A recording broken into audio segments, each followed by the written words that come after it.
Bienvenue dans le Learning Talk, la pause déjeuner audio instructive et régénérante. Ce rendez-vous complète les posts de motivation et leadership que je partage sur LinkedIn tous les jours. Le Learning Talk, c'est des clés actionnables pour accélérer croissance professionnelle et personnelle en libérant son leadership d'impact.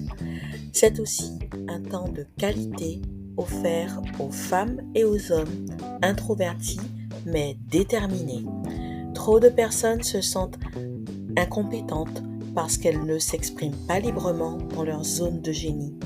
Si vous vous reconnaissez dans cette description, c'est pour vous le début d'une nouvelle vie. Abonnez-vous à ce podcast.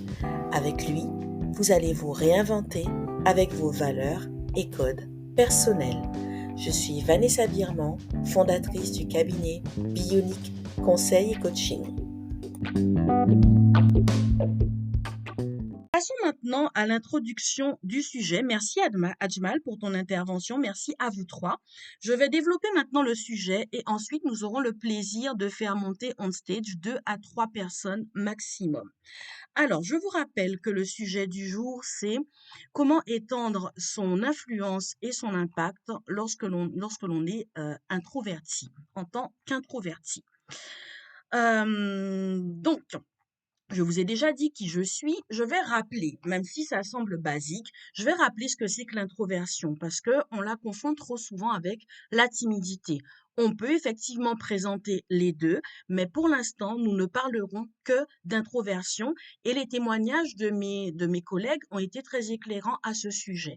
Donc, comme je vous disais, je vous le rappelle, la timidité, c'est la peur du jugement négatif, tandis que l'introversion, c'est un trait de personnalité en fait. Donc, c'est une manière de se ressourcer.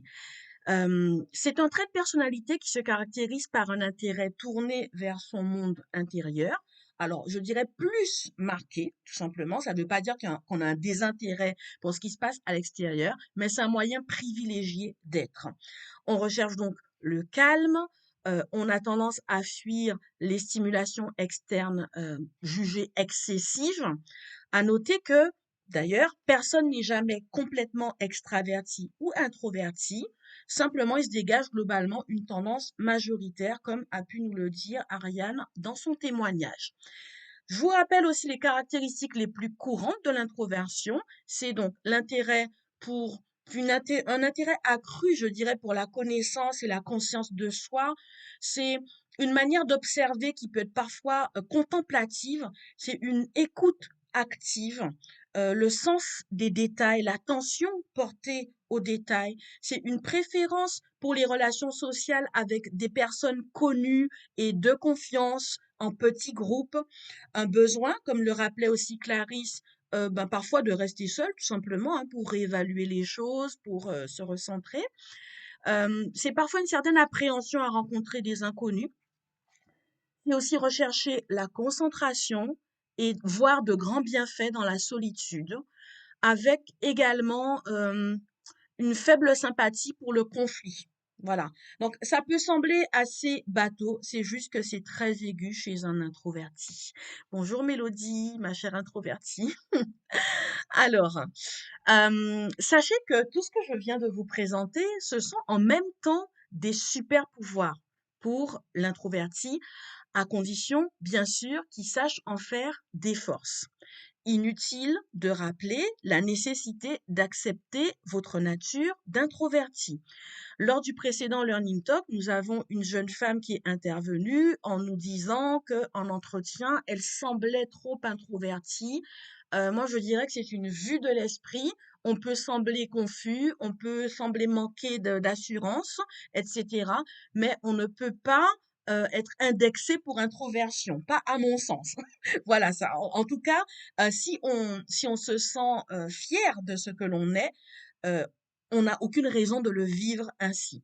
Alors, parlons justement des super pouvoirs des introvertis, puisque nous avons décidé aujourd'hui de ne voir dans l'introversion aucun problème. Vous pouvez donc utiliser votre solitude pour vous ressourcer, bien sûr, mais aussi pour trouver des solutions innovantes aux problématiques identifiées. Le partage de Clarisse, justement, illustrait ce point. Vous pouvez aussi aller au cœur des choses pour avoir une vision globale et voir les angles morts, de manière à être bien préparé et prendre des décisions éclairées qui ont vocation à être durables. Alors pour vous-même, mais vous pouvez aussi être finalement reconnu pour cela dans une organisation et être sollicité par rapport à ce qui devient du coup un talent en quelque sorte, on peut dire. Vous pouvez aussi canaliser l'écoute et la créativité. Hem, Vous pouvez ainsi justement influencer, rallier à votre cause, faire passer à l'action. Et contrairement à ce qu'on penserait, on a tendance à penser que pour influencer, il faut parler beaucoup, il faut parler fort, comme on dit parfois en Afrique de l'Ouest notamment. Mais oui, peut-être, mais en tout cas, ça doit commencer par l'écoute parce que quand vous écoutez plus que vous ne parlez, vous glanez énormément d'informations et c'est ça qui va aussi amener l'innovation. Vous pouvez vous appuyer sur cette tendance naturelle à l'introspection pour aller chercher au fond de vous la capacité à réaligner cœur et tête, à connecter cœur et tête, parce que les introvertis ont tendance à intellectualiser beaucoup, voilà, mais en allant chercher au fond de vous, vous pouvez vous-même réaligner tout ça de manière à aller chercher ce qu'il y a de plus sensible en vous qui va vous aider à toucher les cœurs et à marquer ainsi les esprits. Et c'est comme cela que vous pouvez avoir un impact positif dans vos communications. Nous verrons que malgré tout, pour vous rassurer, il sera toujours mieux pour vous de préparer vos communications. Je veux dire, l'introverti n'est pas naturellement porté à, comment on appelle ça, à l'improvisation. Ça peut arriver, mais schématiquement, on dirait que c'est plus un truc d'extraverti ou alors de, de faux extraverti. Enfin, parmi les super pouvoirs que j'ai envie de vous présenter aujourd'hui, il y a celui de médiateur. On l'oublie peut-être, mais en fait, un introverti qui a réussi à impacter sur base de confiance, bien sûr, avec un style réfléchi, calme, il aura tendance à être recherché dans des situations de médiation. Et même si à la base, lui n'aime pas le conflit, eh bien, c'est lui qui, en situation de crise, peut, avec une espèce de voix de sagesse ou une manière de relativiser, c'est lui qui peut ramener la raison. Donc, vous voyez qu'on peut faire d'un problème, enfin, apparent en tout cas, beaucoup de solutions. J'allais dire une solution, mais c'est vraiment beaucoup de solutions. Alors, comment, puisque c'est pour ça que nous sommes là ensemble, comment finalement étendre son influence et son impact en tant qu'introverti? Vous voyez que l'introverti est riche, bon, son monde est riche, mais il est riche aussi de beaucoup d'habiletés. Parfois, il ne les connaît pas, mais elles sont quand même là. Et donc, en prenant conscience de ses habiletés, il devient alors plus aisé pour lui de créer des liens professionnels conscients, consistants et impactants. Comprenez malgré tout que si les relations s'établissent en créant dès le début du lien, c'est vraiment en passant par plusieurs étapes qu'elles deviennent fructueuses.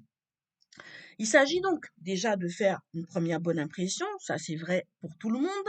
C'est vrai aussi que l'assurance y est pour beaucoup.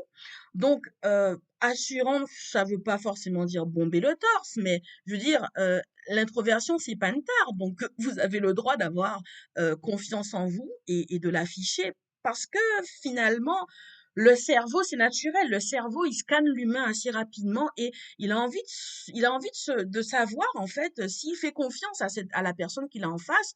Et c'est vrai quand même que, de manière générale, on s'accordera à dire que quand une personne semble avoir confiance en elle, être à peu près bien dans ses pompes, quoi, pour parler familièrement, ça inspire confiance. Voilà. Et c'est la base, comme on disait, du leadership, de la communication, de l'influence, de l'impact, etc. Donc, la première impression est quand même importante pour la suite. Puis, il s'agit de connecter émotionnellement. Alors là, je vais dire quelque chose qui va être un peu difficile pour les introvertis et je sais de quoi je parle puisque ça me concerne directement. Il est difficile pour les introvertis de parler de la pluie et du beau temps. On a tendance à croire que c'est pas nécessaire, Sauf qu'il est rare qu'on connecte comme ça tout de suite avec un sujet hyper intellectuel ou hyper spécifique. Moi, franchement, j'ai horreur de parler de n'importe quoi. Le fait est que si vous rencontrez quelqu'un à l'arrêt de bus, bah peut-être que si c'est une maman, bah vous allez parler de vos enfants, quoi, dans un premier temps. Et il faut l'accepter parce que ça peut être un point de jonction. Voilà. Donc c'est finalement la connexion émotionnelle, enfin la connexion, elle est d'abord émotionnelle. Elle est sur le ressenti, donc elle est sur la confiance, mais elle est aussi sur l'intérêt sincère qu'on se porte. Et c'est vrai que c'est difficile à accepter, mais avant d'aborder des sujets très philosophiques, très profonds, etc., bah finalement on connecte sur parfois ce qui semble être une banalité. Voilà. Mais ça commence par là et il faut l'accepter. C'est finalement en abordant ce type de sujet que l'on s'offre une chance de se découvrir des centres d'intérêt communs plus profonds. Voilà. Il s'agit de s'intéresser sincèrement à l'autre et à ce qui l'intéresse pour découvrir au-delà des points communs et des manières de travailler ensemble. Sachez, soulignez, notez bien que les efforts que vous ferez, bon déjà ils doivent pas être pesants, hein, enfin en tout cas évitez de les vivre comme ça. Dites-vous que vous êtes en train de connecter avec un être humain tout simplement. Ces efforts-là, vous ne devez jamais les considérer comme étant vains, même s'ils devaient finalement porter des fruits, pourquoi pas des années après. Euh, ne faisons pas les choses d'une manière intéressée, faisons-les humainement d'abord.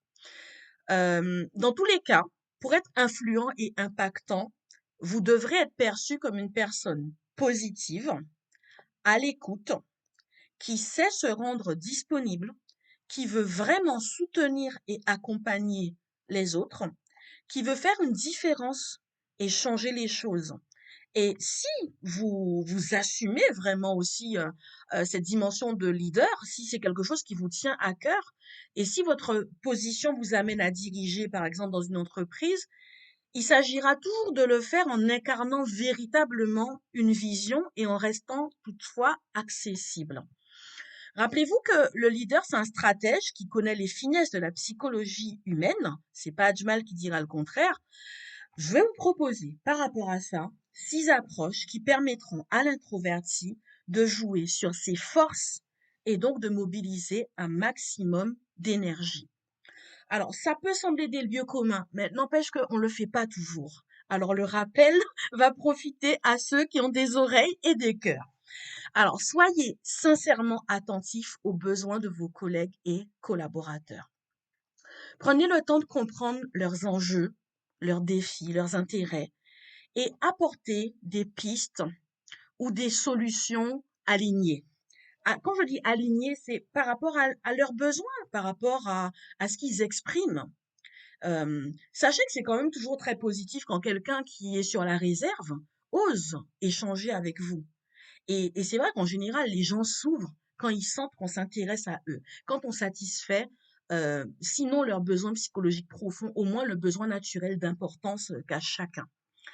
Votre personnalité, elle est naturellement réfléchie, comme le rappelait Clarisse tout à l'heure, et calme. Et ça, figurez-vous que ça inspire confiance, en fait. D'un côté, on encense l'extraverti, de l'autre, ben, quand il y a des moments de tension, on est bien content d'avoir quelqu'un qui catalyse, qui apaise, qui a un mot positif, un mot sage, etc. Et ça peut même se transformer en respect. Et c'est pas rien. Alors, je veux partager avec vous très rapidement mon expérience en tant que salarié avant. J'ai moi-même toujours été un leader, mais je le savais pas en fait. Peut-être parce que j'étais trop occupée à essayer d'obtenir un poste de manager. Je comprenais pas que j'avais une dimension sinon différente, peut-être même plus large en fait. Au-delà de mes expertises, en fait, on m'a toujours sollicité pour un avis, un conseil, l'amélioration de process, comment travailler intelligemment, le mentorat des stagiaires qui arrivaient ou bien ou des nouvelles recrues, des questions d'intelligence collective, un avis sur l'innovation produit, ou même parfois des personnes qui étaient mes supérieurs venaient se confier quand elles avaient un coup de mou, des choses comme ça. Et en fait, moi, je le savais pas, mais ça m'interpellait quand même. Et ce que j'ai remarqué et ce qui m'a le plus interpellé, c'est quand j'ai compris que quand la confiance est là, même votre manager sollicite vos conseils. Voilà. Mais alors, du coup, il faut être en capacité, il faut pas être dans une situation de frustration, parce que si vous êtes frustré, ça peut être justifié, hein, d'ailleurs, hein, vous aurez tendance à vous dire: «Oui, mais on m'utilise, j'ai pas la position» et cetera.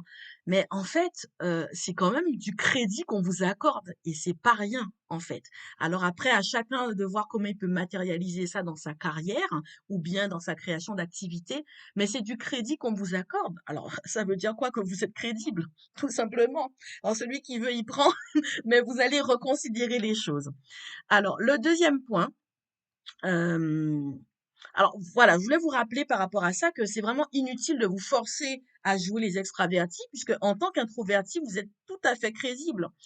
Vous n'avez pas besoin d'interagir et de socialiser abondamment comme l'extraverti peut avoir besoin de le faire, mais vous avez besoin de penser liens solides, consistants, satisfaisants pour les 2 parties et qui doivent être, constructifs en fait.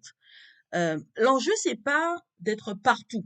C'est pas d'être, ni même d'être très influent, sur les réseaux sociaux comme le disait, Clarisse, même si bon, voilà, c'est une dimension qu'on peut exploiter quand même.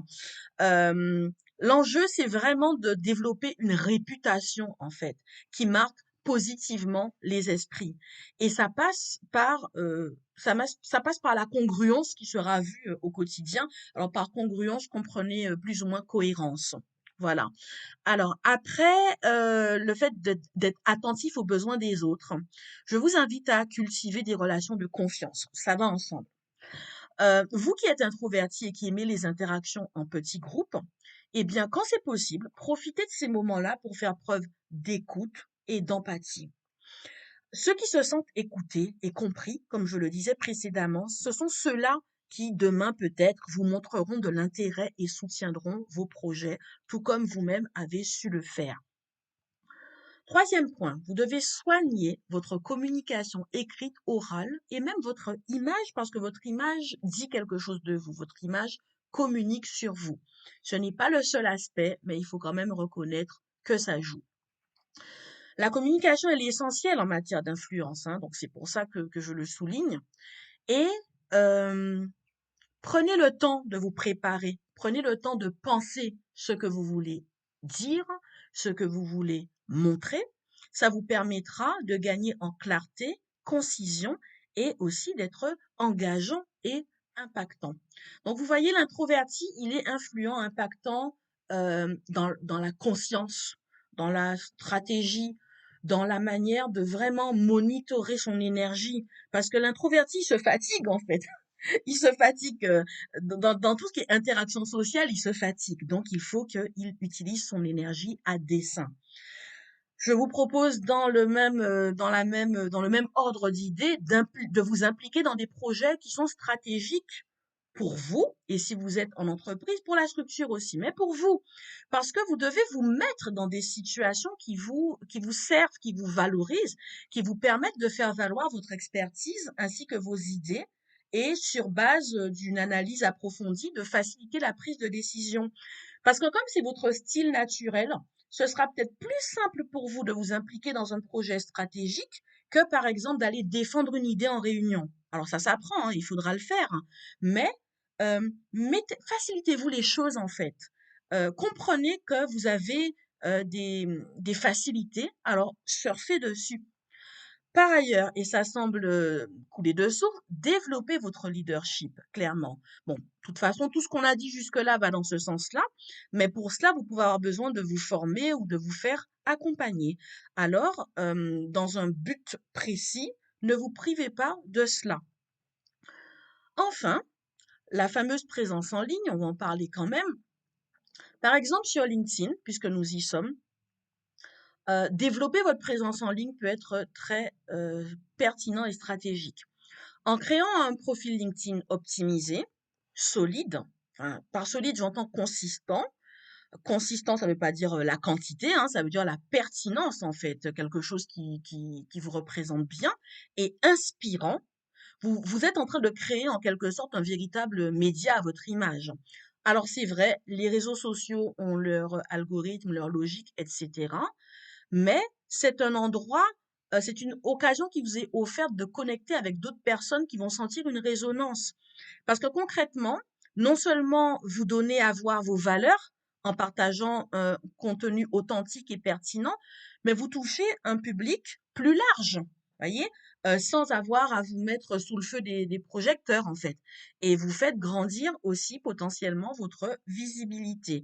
Alors, rappelons que si vous embrassez pleinement la dimension de leader, vous avez un message que vous portez et dont vous avez envie qu'il arrive à bon port ou du moins qu'il attire les gens à vous. Alors ça, c'est un aspect sur lequel je peux vous accompagner. Je peux vous accompagner sur le développement de votre leadership et votre prise de parole sur LinkedIn dans le cadre de consultations ou bien pour les femmes chefs d'entreprise et porteurs de projets dans le cadre de mon bootcamp Libère ton business en 2 temps 3 mouvements qui va vous permettre de confirmer votre projet et valider votre proposition de valeur, de raconter qui vous êtes et donc au passage vos valeurs, etc. et d'asseoir entre guillemets une certaine autorité naturelle que vous avez déjà, j'insiste bien là-dessus, et aussi de vous transformer en véritable leader d'opinion, tout en mettant en place une stratégie digitale simple qui va attirer à vous soit des recruteurs, soit enfin des recruteurs ou des opportunités, soit des clients pour celles qui sont entrepreneurs. Alors, pour bénéficier d'une remise exceptionnelle de lancement, c'est très simple, il vous suffit de me retrouver en messagerie privée pour en discuter. Et si vous voulez un descriptif plus détaillé du bootcamp, je vous renvoie à la 6e édition de ma newsletter, le Mamazine, que vous trouverez dans ma sélection sur mon profil. Alors, si on devait résumer cette présentation en juste une petite phrase facile à retenir, c'est pour être intéressant, il faut être intéressé. Intéressez-vous aux gens, ils s'intéresseront aussi à vous. Voilà, c'est vrai tout le temps dans la vie. C'est pas vrai uniquement en milieu professionnel. Maintenant, il faut l'avoir vraiment à l'esprit et il faut essayer vraiment de le mettre en œuvre. Alors maintenant, avec une petite réaction, parce que ça fait toujours plaisir, j'aimerais savoir si vous êtes prêts, sinon à changer le monde, au moins à changer votre monde.